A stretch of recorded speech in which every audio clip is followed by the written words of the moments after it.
जय श्रीराम। शुक्लांबरधरं विष्णुं शशिवर्णं चतुर्भुजं प्रसन्नवदनं ध्यायेत् सर्वविघ्नोपशान्तये। रामाय रामभद्राय रामचन्द्राय वेधसे रघुनाथाय नाथाय सीतायाः पतये नमः। వాల్మీకి రామాయణం శ్రీ పుల్లల శ్రీరామచంద్రుడు గారు తెనుగు చేసినది సుందరకాండలో ఉన్నాం. సుందరకాండ 16 రోజుల పారాయణంలో 4వ రోజు పారాయణంలో ఉన్నాము. 11, 12, 13, 14 సర్గలు ఈరోజు పారాయణం చేయడం జరుగుతుంది. 11వ సర్గం. పరస్త్రీ దర్శనము చేత తనకు ధర్మలోపము కలిగినది కదా అని శంకించుకొని, నా మనస్సు నిష్కల్మషముగా ఉన్నది కదా అని హనుమంతుడు సమాధానపడ్డ. రావణుని అంతఃపురంలో హనుమంతుడు మొత్తం స్త్రీలందరిలోనూ సీత కోసం వెతికాడు. వెతికి చివరికి మండోదరిని చూచి సీత అనుకుని ఆనందించాడు. అది ముందర సర్గలో మనకు కనిపిస్తుంది. ఇప్పుడు మిగిలిన వాళ్ళందరినీ చూస్తున్నాడు. హనుమంతుడు మండోదరిని చూడగానే ఈ విధముగా మొదట కలిగిన ఆలోచనను విడిచి స్వస్థచిత్తుడై సీత విషయమున మరి ఒక ఆలోచన చేశాను. ఆ సీత శ్రీరాముడు లేకుండగా నిద్రింపజాలదు.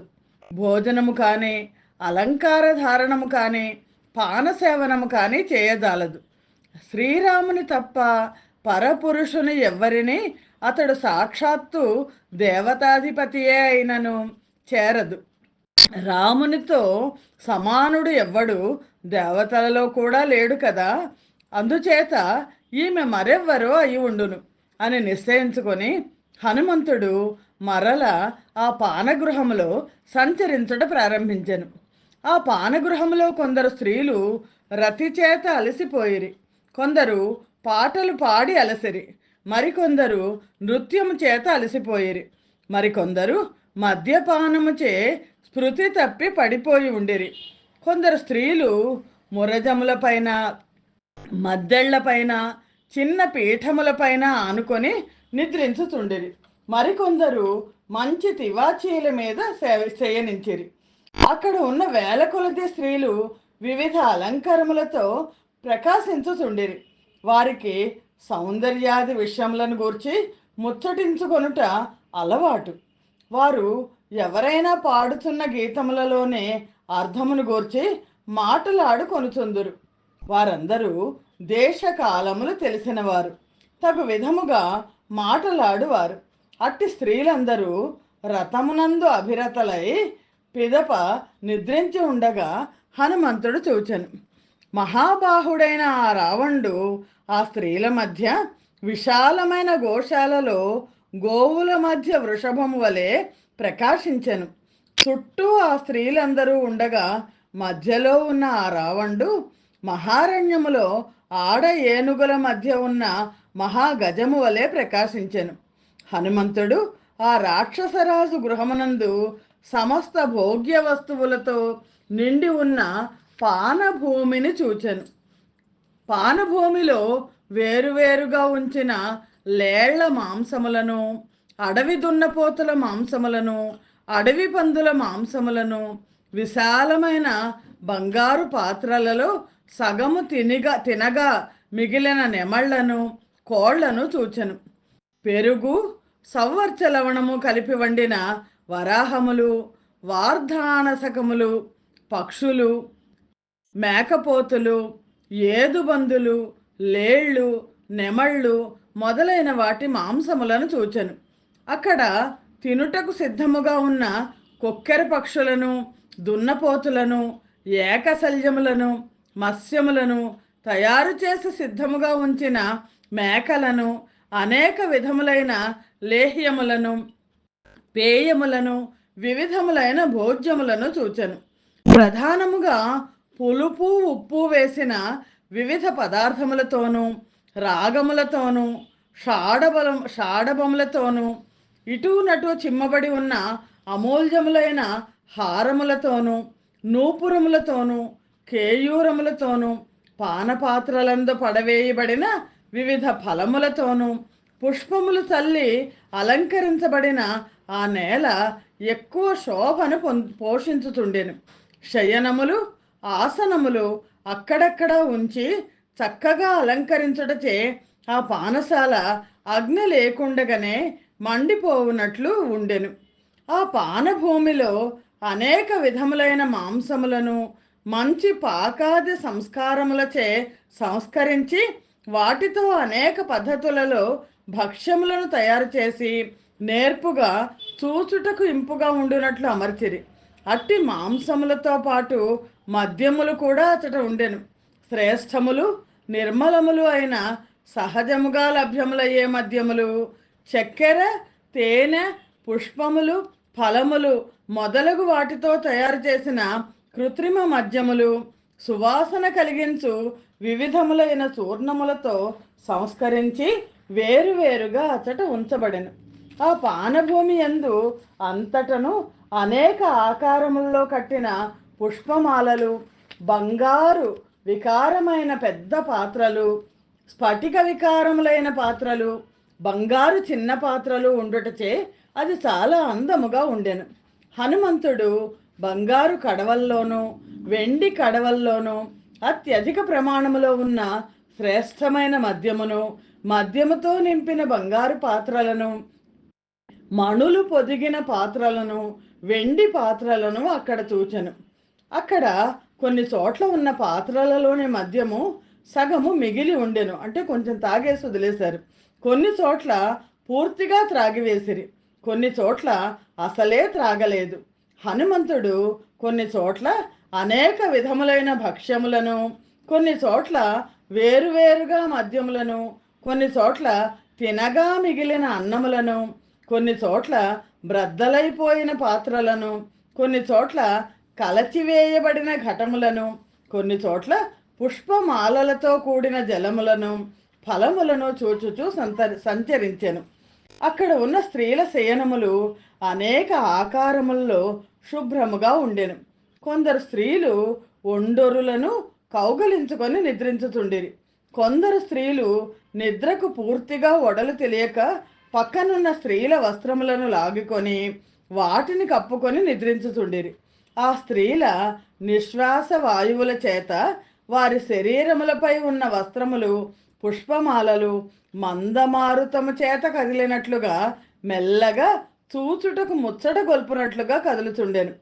చల్లని చందనము, మద్యము, తేనె, రసము, అనేక విధములైన పుష్పమాలలు, అనేక విధములైన ధూపములు, వీటి అన్నిటి వివిధ సుగంధములను వ్యాపింపచేయుచు వాయువు నలుమూలలా వీచుచుండెను.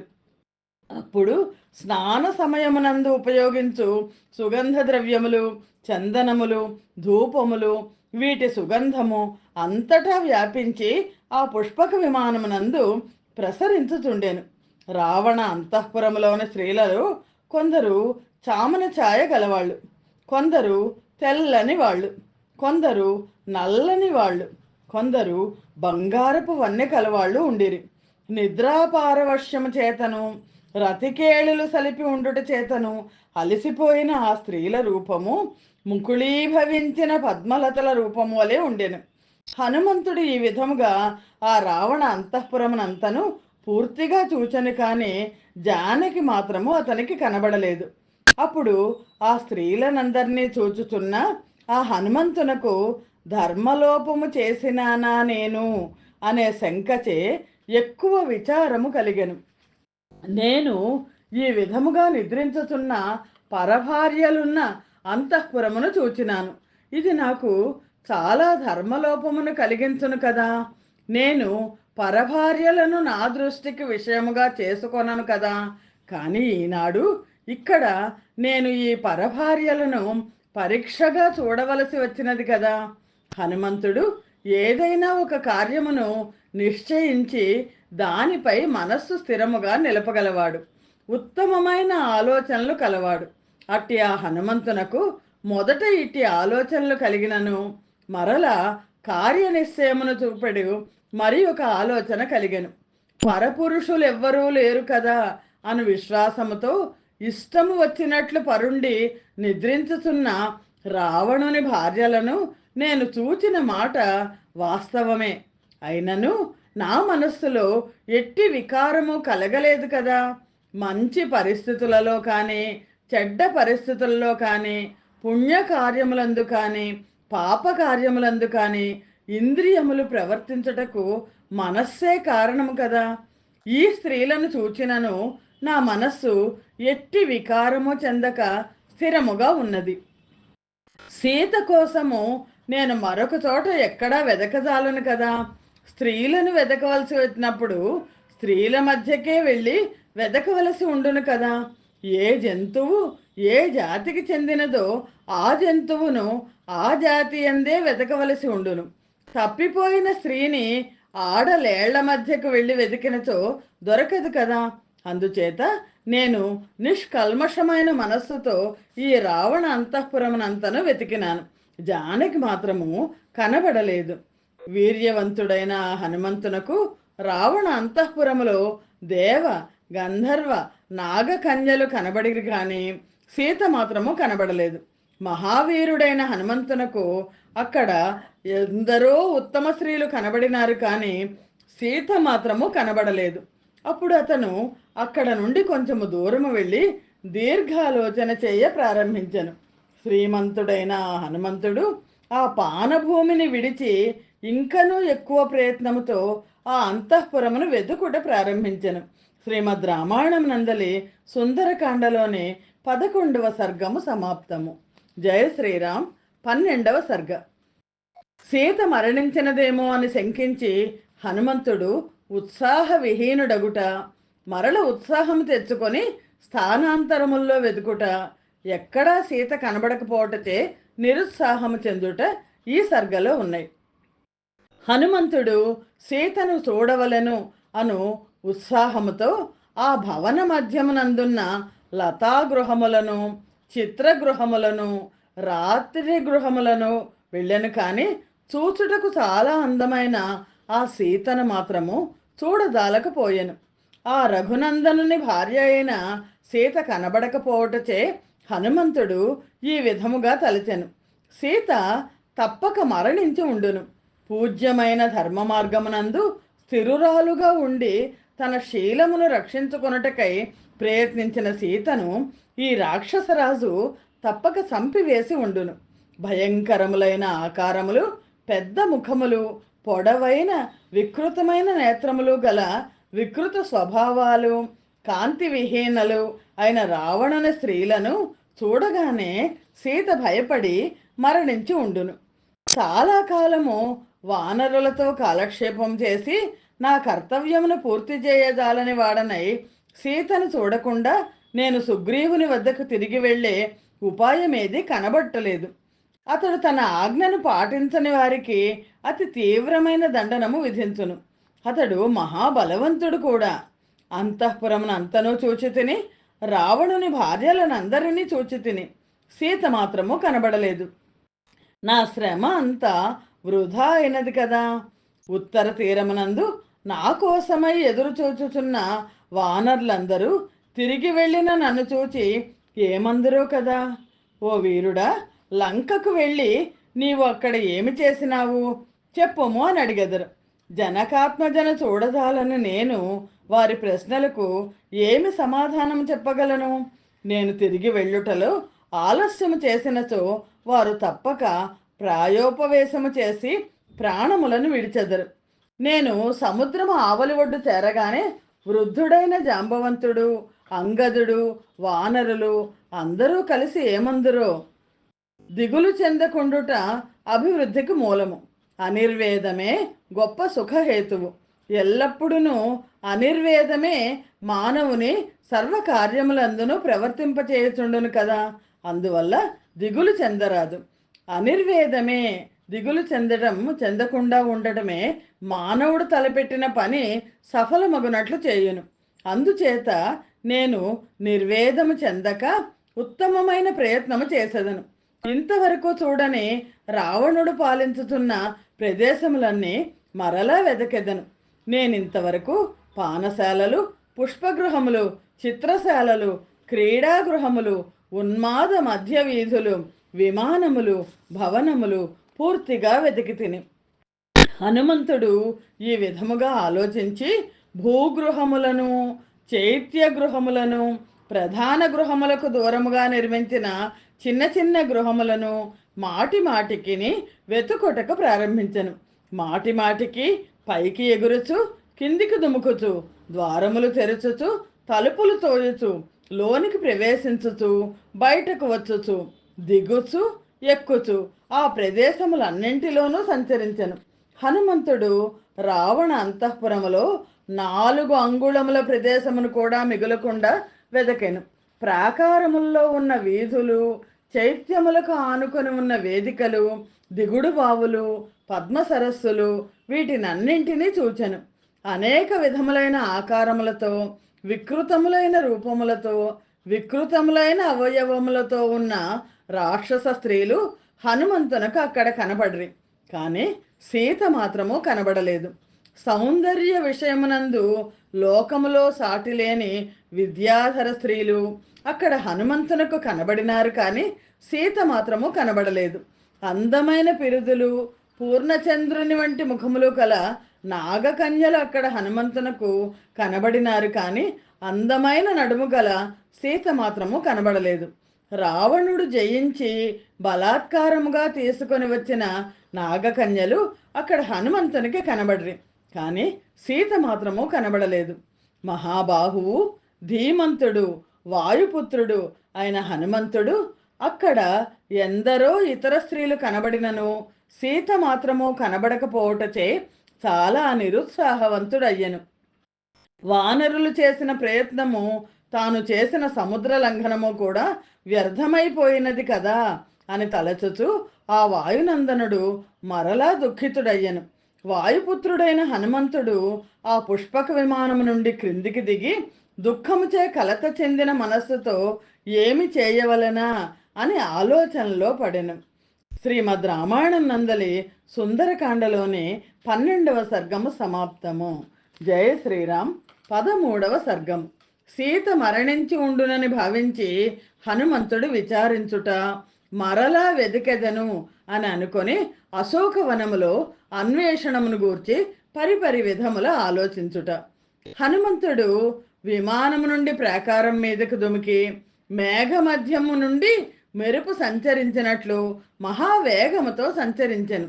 రావణుని గృహము నుండి దూరముగా వెళ్ళి సీత కనబడకపోవటచే మనస్సులో ఇట్లు అనుకొనెను: శ్రీరామునకు ప్రియము చేయుటకై నేను సంచరించుచు లంకా పట్టణమునంతను పూర్తిగా కలచివేసి తిని. సర్వాంగ సుందరి అయిన సీత మాత్రము కనబడలేదు. నీళ్లతో నిండిన చిన్న పల్లములు, చెరువులు, పెద్ద చెరువులు, చిన్న నదులు, పెద్ద నదులు, జలప్రాయ భూప్రాంతములు, ప్రవేశింప శక్యము కాని పర్వతములు, మొత్తము ఇక్కడి భూమి అంతా కలచివేసినాను, కానీ సీత కనబడలేదు. సీత ఇక్కడనే రావణుని గృహములో ఉన్నదని గృహరాజైన సంపాతి చెప్పినాడు, కానీ ఆమె కనబడలేదు. సీత చేయునిది లేక దుష్ట ప్రవృత్తి గల రావణుని చేరి ఉండునా? శ్రీరాముడు ఎక్కడ వచ్చునో అని రామ బాణాలకు భయపడుచు రావణుడు సీతను గ్రహించి అతి శీఘ్రముగా ఎగిరిపోవచ్చున్నప్పుడు ఆమె మధ్యలో క్రిందకు పడిపోయి ఉండునోమో, లేదా సిద్ధులు సంచరించు ఆకాశ మార్గమునందు అపహరించబడుతున్నప్పుడు క్రిందనున్న మహాసముద్రమును చూడగానే పూజ్యురాలైన సీత గుండె జారిపోయి ఉండును. ఎక్కడ జారిపోవునో అని రావణుడు భుజములతో గట్టిగా అదిమిపెట్టి మహావేగముగా తీసుకొని పోతున్నప్పుడు విశాలాక్షి అయిన ఆ పూజ్యురాలు ప్రాణములు విడిచి ఉండును అని తలచెదను. రావణుడప్పుడు సముద్రమునకు పైపైన ఎగురుతూ వెళ్ళుతున్నప్పుడు అతని చేతులలో ఇటూ అటూ పెనుగులాడుతున్న సీత సముద్రంలో పడిపోయి ఉండును. లేదా బంధువులు ఎవ్వరూ దగ్గర లేక దీనురాలైన సీత తన శీలమును సంరక్షించుకొనుచు రావణునికి లొంగకపోవటచే ఆ నీచుడు ఆమెను భక్షించనేమో. నల్లని నేత్రములు గలది, సద్బుద్ధివంతురాలు అయిన ఆ సీతను ఆమె సౌందర్యమునకు అసూయపడిన రావణ భార్యలు దుష్టభావముతో భక్షించినారేమో. దీనురాలైన ఆ సీత పూర్ణచంద్రునితో సమానము, పద్మపత్రముల వంటి నేత్రములు కలది అయిన శ్రీరాముని ముఖమునే ధ్యానించుచు విరహ బాధచే మరణించినదేమో. ఆ జనకరాజకుమారి అయ్యో రామా, అయ్యో లక్ష్మణ, అయ్యో అయోధ్యానగరమా అని ఎంతగానో విలపించి దేహము విడిచి ఉండును. లేదా రావణుని గృహములో బద్ధురాలైన సీత పంజరములో బంధించిన గోరింక వలె విలపించుచుండును. జనక మహారాజు కూతురు శ్రీరాముని భార్య అయిన సీత రావణునకు ఎట్లు లొంగిపోవును? సీత తప్పిపోయినా, పూర్తిగా కనబడకుండా పోయినా, మరణించిన, ఏమైనా భార్యపై అత్యధిక ప్రేమగల శ్రీరామునకు చెప్పుట మాత్రము యుక్తము కాదు. శ్రీరామునకు చెప్పినా దోషమే, చెప్పకపోయినా దోషమే. ఇప్పుడు నేనేమి చేయవలెను? ఈ పరిస్థితి అంతా విషమముగా కనబడుతున్నది. తలపెట్టిన పని ఈ విధముగా అయినది కదా, ఇప్పుడు ఏమి చేసినా కాలానుగుణముగాను యుక్తముగాను ఉండును అని హనుమంతుడు చాలాసేపు ఆలోచించెను. నేను సీతను చూడకుండగానే ఇక్కడ నుండి కిష్కింధకు తిరిగి వెళ్ళినచో ఏమి సాధించినట్లు? నేను సముద్రమును లంఘించుట, లంకలో ప్రవేశించుట, రాక్షసులను చూచుట, ఇవన్నీ వ్యర్థమైపోవును కదా.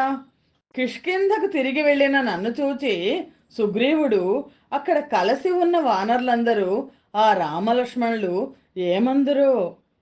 నేను శ్రీరాముని దగ్గరకు వెళ్ళి సీత కనబడలేదు అని చాలా అప్రియమైన మాట చెప్పినచో అది వినగానే అతడు ప్రాణములు విడుచును.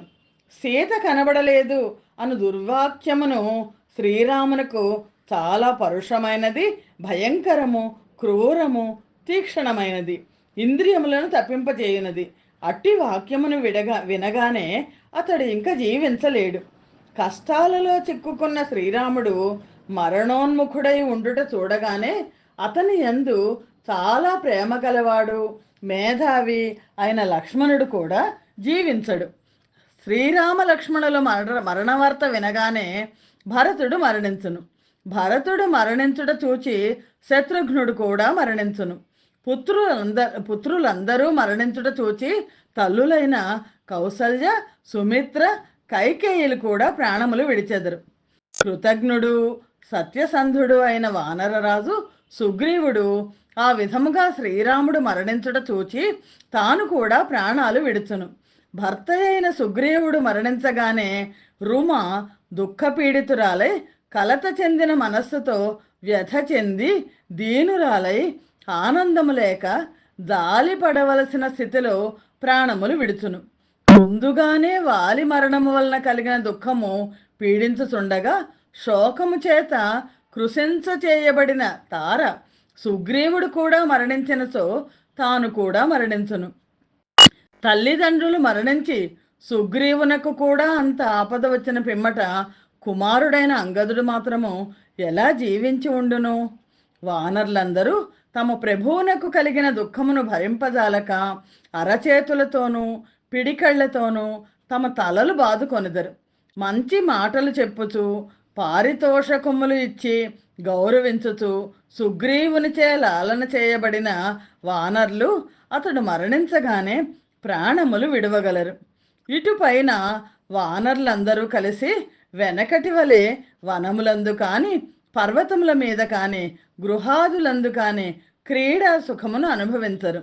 వానర్లందరూ ప్రభువునకు కలిగిన దుఃఖము చేత పీడింపబడిన వారే భార్యాపుత్రులతోనూ ఇతర సహచరులతోనూ కలిసి పర్వత శిఖరంపై నుండి సమ ప్రదేశములందును విషమ ప్రదేశములందును దుమికి మరణించగలరు. వానర్లు విషము తిని కాని, ఉరిపోసుకొని కాని, అగ్నిలో ప్రవేశించి కాని, ఉపవాసము చేసి కాని, ఆయుధములతో పొడుచుకొని కాని ప్రాణములు విడవగలరు. నేను తిరిగి వెళ్ళినచో ఇక్ష్వాకు కులము నశించును, వానరులందరూ నశించెదరు. ఈ విధముగా భయంకరమైన ఏడుపు సంభవించును. నేనిక్కడ నుండి కిష్కింధకు వెళ్ళను. సీత వార్త తెలియకుండగా నేను సుగ్రీవుని చూచుట కూడా శక్యము కాదు. నేను వెళ్లకుండా ఇక్కడనే ఉండిపోయినచో ధర్మాత్ములు, మహారథులు అయిన శ్రీరామలక్ష్మణులు, మానవంతులైన వానరులు, హనుమంతుడు వచ్చును, శుభవార్త తెచ్చును అను ఆశతో జీవించి ఉందురు. సీత కనబడకున్నచో నేను నియమము పాటించుచు వృక్షమూలమునందు నివసించుచు చేతిలో పడిన దానిని గ్రహించుచు నోటికి అందిన దానిని తినుచు దుంపలు ఫలములు ఉదకము సమృద్ధిగా ఉన్న జలప్రాయ ప్రదేశమునందు వానప్రస్థ జీవితము గడిపెదను. లేదా చితిని ఏర్పరచుకొని ప్రజ్వలించుతున్న అగ్నిలో ప్రవేశించదను. లేదా అనశన వ్రతము అవలంబించి కూర్చున్న నా శరీరమును కాకులు క్రూర జంతువులు తినివేయగలవు. ఇట్టి పరిస్థితులలో మహర్షులు చెప్పిన ప్రాణత్యాగోపాయము ఇదే అని నా అభిప్రాయము. అందుచే జానకి కనబడకపోయినచో తిన్నగా పోయి జలములో దుమికెదను.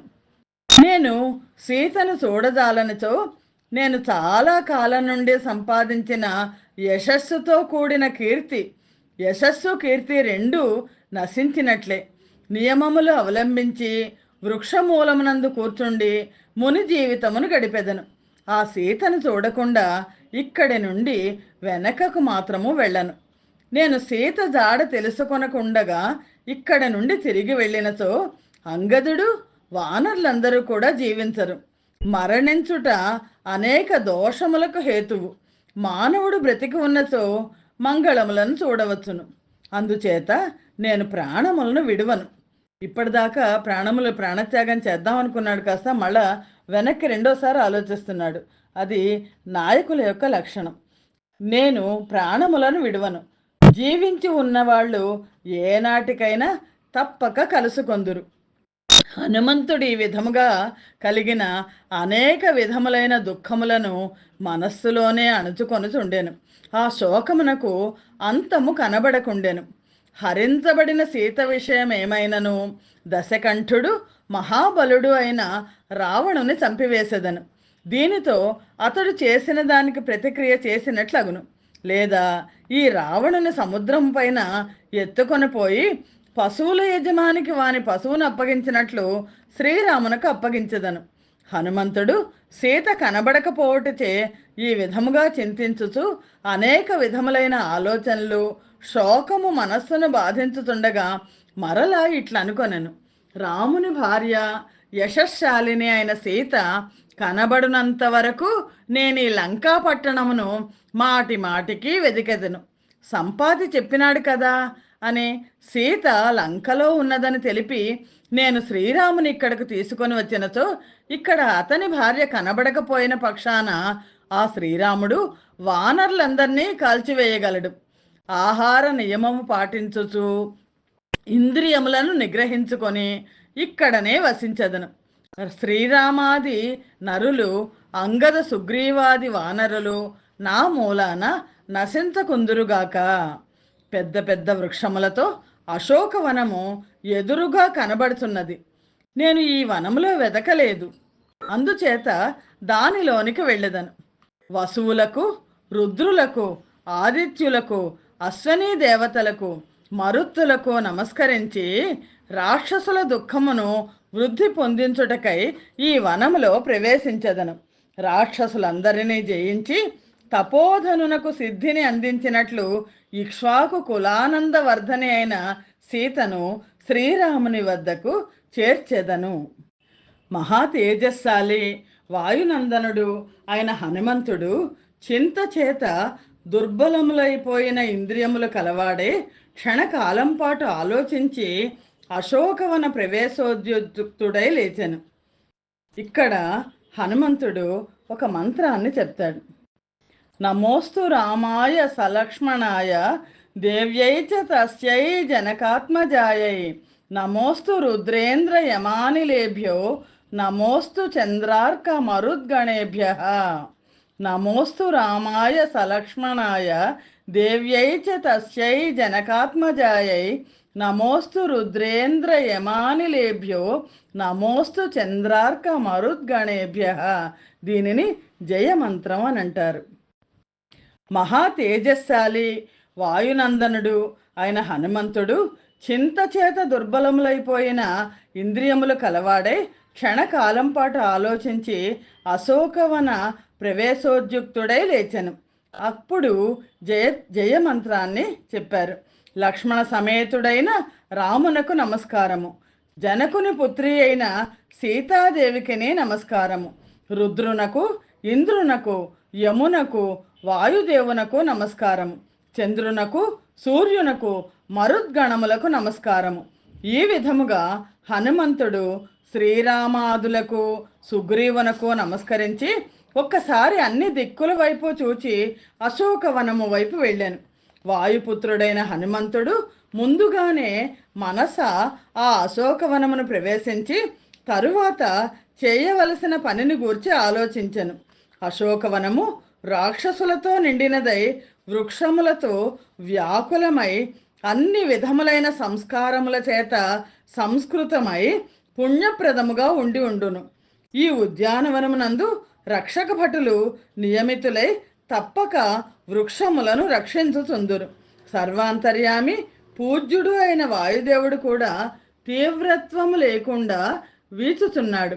శ్రీరాముని కార్యము సిద్ధించుటకు, రావణుని కంటబడకుండా ఉండుటకు నేను నా శరీరమును చాలా చిన్నదిగా చేసుకొనుచున్నాను అని హనుమంతుడు అనుకున్నాడు. ఋషిగణములు, దేవతలు నాకు ఇక్కడ కార్యసిద్ధిని ఇచ్చెదరుగాక. స్వయముగా జన్మించిన వాడు మహామహిమశాలి అయిన బ్రహ్మదేవుడు, దేవతలు, అగ్ని, వాయువు, వజ్రధారి అయిన దేవేంద్రుడు, పాశమును ధరించిన వరుణుడు, చంద్ర సూర్యులు, మహాత్ములైన అశ్వనీ దేవతలు, మరుత్తులు, శివుడు నాకు కార్యసిద్ధిని ఇచ్చెదరుగాక. సకల భూతములు, భూతముల అధిపతి అయిన సర్వేశ్వరుడు, కనబడకుండా మార్గములో ఉండు ఇతర దేవతలు నాకు కార్యసిద్ధిని ఇవ్వగలరు. ఎత్తైన నాసిక, తెల్లని దంతములు, తెల్లని చిరునవ్వు, తామర రేకుల వంటి నేత్రములు గలది, ఎట్టి దోషములు లేనిది, చంద్రబింబము వలె కనబడినది అయిన ఆ పూజ్యురాలైన సీత ముఖమును ఎప్పుడు చూచెదనో కదా. నీచుడు, పాపాత్ముడు, క్రూరమైన పనులు చేయువాడు, చాలా భయమును కలిగించున్నట్లు అలంకరించుకొనిన వేషమును ధరించినవాడు అయిన రావణుడు దీనురాలు, అబల అయిన ఆ సీతను బలాత్కారముగా అపహరించినాడు. అట్టి సీత ఎప్పుడు నా కంటికి కనబడునో కదా. ఇలా హనుమంతుడు ఆలోచించుతున్నాడు. శ్రీమద్ రామాయణం నందలి సుందరకాండలోని 13వ సర్గము సమాప్తము. జయ శ్రీరామ్. 14వ సర్గ. హనుమంతుడు అశోకవనంలో ప్రవేశించి దాని శోభను చూచుట. మహా తేజస్శాలి అయిన హనుమంతుడు క్షణకాలము ఆలోచించి మనస ఆ అశోకవనంలోనికి ప్రవేశించి ఆ భవనము ప్రాకారము నుండి క్రిందకి దుమికెను. హనుమంతుడు ప్రాకారంపై ఉండగానే సంతోషము చేత ఉప్పొంగిన శరీరము కలవాడై వసంత ప్రారంభమునందు పుష్పించిన అగ్రభాగములు కల అనేక విధములైన వృక్షములను చూచెను. మద్ది చెట్లు, అందమైన అశోక వృక్షములు, చక్కగా పూసిన సంపెంగ చెట్లు, విరిగి చెట్లు, పొన్న చెట్లు, మామిడి చెట్లు, తీగ కానుగ చెట్లు మొదలైన వాణ్ణిని చూచెను. వింటి నారి నుండి విడవబడిన నారాచ బాణము వలె మహావేగముతో అక్కడ ఉన్న వృక్షవాటికలోనికి ప్రవేశించెను. ఆ వృక్షవాటిక అనేకమైన మామిడి చెట్లతోనూ వందల కొలది లతలతోనూ నిండి ఉండెను. మనుష్యులు, మృగ పక్ష్యాదులు ఆనందముతో విహరించుచుండు ఆ వసంత ఋతువు ప్రారంభ సమయమునందు వివిధ వర్ణములు గల పుష్పములతో ఆ వృక్షవాటిక చిత్రముగా ఉండెను. పక్షుల ధ్వనులతో ప్రతిధ్వనించుతున్న ఆ వృక్షవాటిక చుట్టూ వెండి చెట్లు, బంగారపు చెట్లు ఉండెను. అనేక విధములైన పక్షులు, మృగములు విహరించుచుండుటచే విచిత్రముగా ఉండెను. వృక్షముల గుంపులు కూడా అనేక వర్ణములతో విచిత్రములుగా ఉండెను. ఆ వాటిక ఉదయించుతున్న సూర్యుడి వలె ప్రకాశించుతుండెను. దాని చుట్టూ అనేక పుష్పములతో నిండిన వృక్షములు, ఫలములతో నిండిన వృక్షములు ఉండెను. మదించిన కోకిలలు, తుమ్మెదలు నిత్యము నివసించు ఆ వాటిక మదించిన నెమళ్ల ధ్వనులతో ప్రతిధ్వనించుతుండెను. అది వివిధ పక్షిగణములతో నిండి ఉండెను. అట్టి వృక్షవాటికను చూచి హనుమంతుడు లోనికి ప్రవేశించెను. సీత కొరకై అన్వేషించుచు ఆ వనములో హనుమంతుడు ప్రవేశించగానే చెట్లపై నిద్రించుతున్న పక్షులన్నీ నిద్ర నుండి లేచి ఎగిరిపోయాను. ఎగురుతున్న పక్షుల రెక్కలు తగిలి వృక్షములు అనేక వర్ణములు గల అనేక విధములైన పుష్పములను వర్షించినవి. పుష్పములచే కప్పబడిన వాయుపుత్రుడైన హనుమంతుడు ఆ అశోకవన మధ్యమునందు పుష్పమయమైన పర్వతము వలె ప్రకాశించెను. ఆ చెట్ల తోపుల మధ్య అన్ని వైపులా పరిగెత్తుతున్న ఆ హనుమంతుని చూచిన వారందరూ సాక్షాత్తు వసంతుడే తిరుగుతున్నాడా అని అనుకొనిరి. అక్కడ వేరువేరు రకముల పువ్వులు రాలి వాటిచే కప్పబడిన నేల చక్కగా అలంకరించుకున్న స్త్రీ వలె ప్రకాశించెను. బలవంతుడైన ఆ హనుమంతుని బలానికి ఊగిపోయిన ఆ వృక్షములు రంగుల రంగుల పువ్వులను రాల్చినవి. అతడు వేగముగా అటు ఇటు సంచరించుటచే చెట్ల కొమ్మల చివర్ల నుండి ఆకులు ఎగిరిపోయినవి, పుష్పములు ఫలములు రాలిపోయినవి. అందుచే ఆ వృక్షములు జూదములో ఓడిపోయి నెగ్గిన వారికిచ్చుటకై తమ వస్త్రములు అలంకారములు తీసి క్రింద పెట్టిన జూదర్ల వలె ఉండెను. పుష్పములతో నిండి ఉన్న వృక్షములు హనుమంతుని వేగమునకు ఊగిపోయి వెంటనే పుష్పములను పత్రములను ఫలములను రాల్చినవి. పక్షులన్నీ ఎగిరిపోయి పెద్ద పెద్ద కొమ్మలు మాత్రమే మిగిలిన ఆ వృక్షములు పెనుగాలి తాకిన వృక్షముల వలె అయినవి.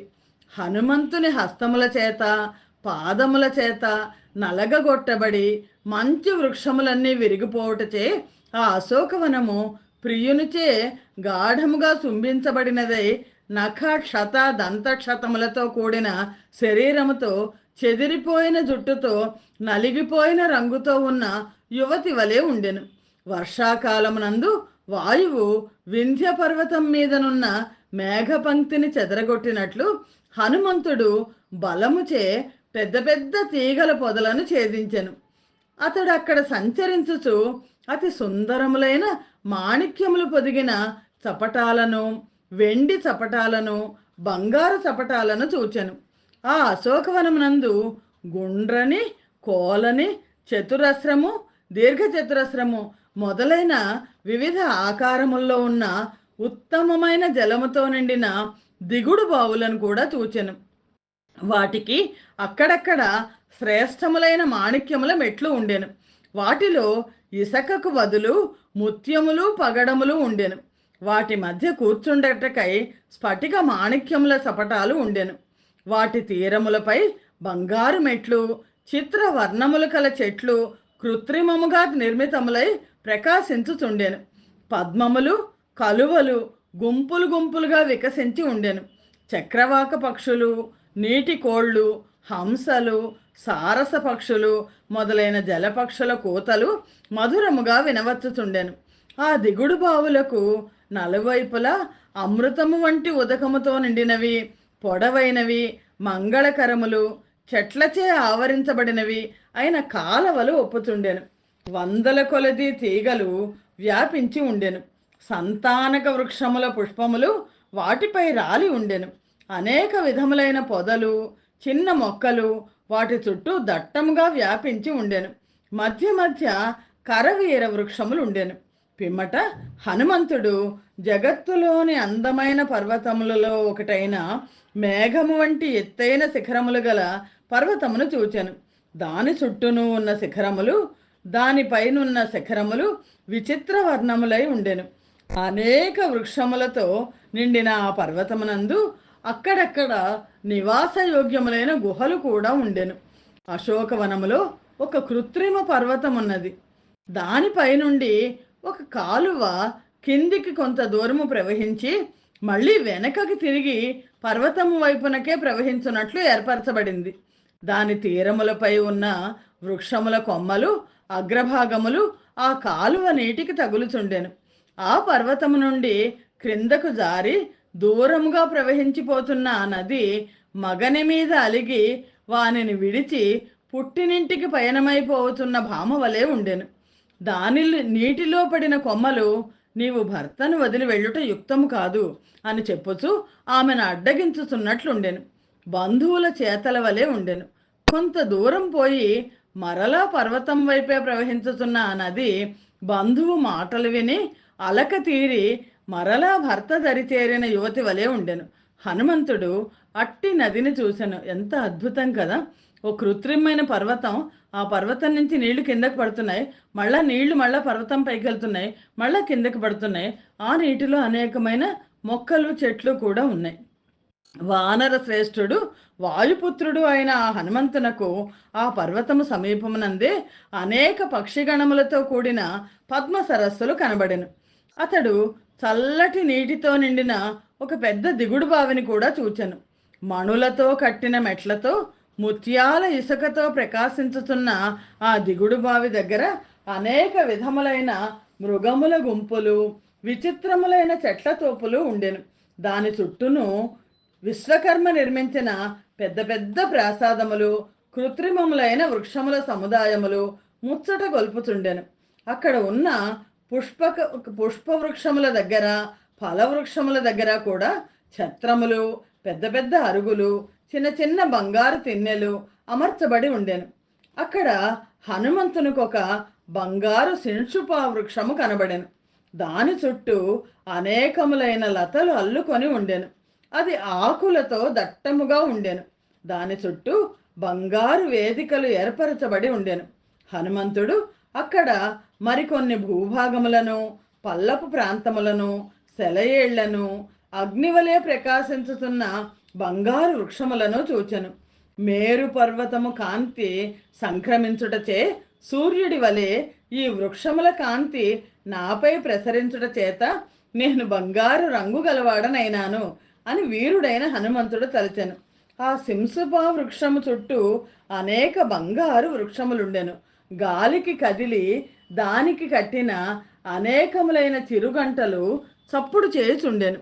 అట్టి ఆ సింసుపా వృక్షమును చూచి హనుమంతుడు ఆశ్చర్యము పొందెను. మహాబాహువైన ఆ హనుమంతుడు పుష్పించిన శాఖాగ్రములతోనూ, మనోహరమైన ముదిరిన అంకురములతోనూ, చిగుళ్లతోనూ నిండి ఉండి ఆకులతో దట్టముగా ఉన్న ఆ సెన్సుపా వృక్షమునెక్కి ఇట్లు ఆలోచించెను. శ్రీరాముని చూచుటకై అత్యాసక్తితో ఉన్న సీత ఈ పక్క కనబడవచ్చునేమో. దుఃఖపీడితురాలైన ఆ సీత ఇటూ అటూ తిరుగుతూ దైవవశము చేత నాకు కనబడవచ్చునేమో. దురాత్ముడైన రావణుని ఈ అశోకవనము చెంపక వృక్షములతోనూ, చందన వృక్షములతోనూ, వకుళ వృక్షములతోనూ ఒప్పుతున్నది. చాలా అందముగా ఉన్నది. పక్షి సమూహముల చేత సేవించబడుతున్న ఈ పద్మ సరస్సు చాలా రమ్యముగా ఉన్నది. శ్రీరాముని పట్టప్రాణి అయిన ఈ సీత తప్పక దీని వద్దకు వచ్చును. శ్రీరామునకు అత్యంత ప్రియురాలైన భార్య, మనోహరురాలు, పతివ్రత, వనములో సంచరించుట యందు ఆసక్తి కలది అయిన జానకి తప్పక ఈ సరస్సు దగ్గరికి రాగలదు. శ్రీరాముని గూర్చిన ఆలోచనలచే కృషించిపోయినది, లేడి పిల్ల కళ్ళ వంటి కళ్ళు కలది అయిన ఆ పూజ్యురాలు ఈ ఉద్యానవనముతో పరిచయము గలదగుటచే ఈ ఉద్యానవనమునకు రాగలదు. నిత్యము వనవాసమునందు ఆసక్తి కల సుందర నేత్రి అయిన ఆ దేవి శ్రీరాముని గూర్చిన శోకముతో బాధపడుచు ఉద్యానవనమునందు సంచరించుటకు ఇక్కడికి రాగలదు. శ్రీరామునకు అత్యంత ప్రియురాలైన భార్య, జనకుని కూతురు అయిన ఆ సీత పూర్వము అరణ్యవాస సమయమునందు వనములో సంచరించు పక్షి మృగాదుల విషయమున సర్వదా ప్రేమాసక్తులు కలదై ఉండేది అనే విషయము సత్యము. అందుచే ఆమె ఇక్కడికి రావచ్చును. యవ్వన మధ్యస్థురాలు, మంచి శరీర వర్ణము కలది అయిన జానకి సంధ్యాకాలమను విషయం గుర్తించి సంధ్యోపాసన నిమిత్తము, ఆ రోజుల్లో స్త్రీలు కూడా సంధ్యోపాసన చేసేవాళ్ళు, తప్పక పవిత్ర జలములు గల ఈ నదికి రాగలదు. మంగళకరమైన ఈ అశోకవనము రాజాదిరాజైన శ్రీరామునికి అత్యంత ప్రేమాస్పదురాలైన భార్య, శుభగుణ సంపన్నురాలు అయిన సీత నివసించుటకు తగినది. చంద్రబింబము వంటి ముఖము గల ఆ సీతాదేవి జీవించి ఉన్నట్లయితే పవిత్ర జలము గల ఈ నదికి తప్పక రాగలదు. మహాత్ముడైన హనుమంతుడు ఈ విధముగా ఆలోచించి సీత వచ్చునేమో అని ఎదురు చూచుచు చాలా పుష్పములతో నిండిన దట్టమైన ఆకులు గల కొమ్మలపై అణిగి ఉన్నవాడై నలుదిక్కులను పరిశీలించుచు ఆ ప్రదేశమునంతటను అంతను చూచెను. శ్రీమద్ రామాయణమందలి సుందరకాండలోని 14వ సర్గము సమాప్తము. 4వ రోజు పారాయణము సమాప్తము. స్వస్తి ప్రజాభ్య పరిపాలయంతాం న్యాయేన మార్గేణ మహిం మహేష. గోబ్రాహ్మణేభ్య శుభమస్తు నిత్యం. లోకా సమస్తా సుఖినో భవంతు. సర్వం శ్రీరామార్పణమస్తు. జై శ్రీరామ్.